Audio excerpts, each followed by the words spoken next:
I live just 2 miles from the site of the proposed casino.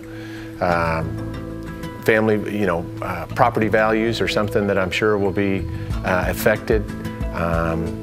The rate of crime and everything that comes with it. I'm a Methodist pastor, and our official stance is that we think that gambling's a menace to the society. That's the very words that we use.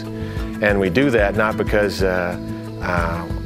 we are a condemning people, but because we've seen the carnage of what happens when gambling is available to a community. Just too many people get hurt in the process. My thoughts immediately went to the people within my own church that I know are recovering gambling addicts. We have a recovery group here. Within a mile and a half of this church, I know of 2 other recovery groups. All of them have people within them that are recovering from gambling habits that threaten to destroy them, their family, their businesses. And life's just too fragile to have another one of these places this close.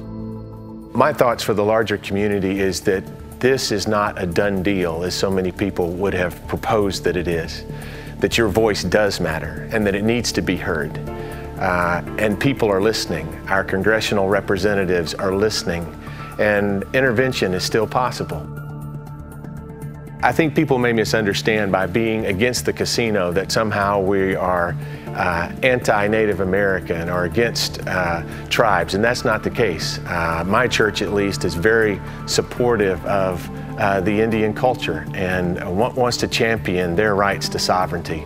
Our question is whether or not the exercise of that right in this place is in the best interest of the whole community.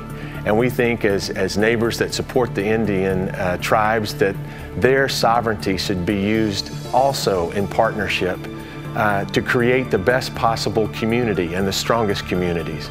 And I can't imagine if the Indian tribal leadership see this situation for what it is, that this is something that they really want to do. We want to support the tribes, but we also are against gambling in our neighborhoods. And we think that any objectively minded person could hear that argument for the sake of the community as a whole.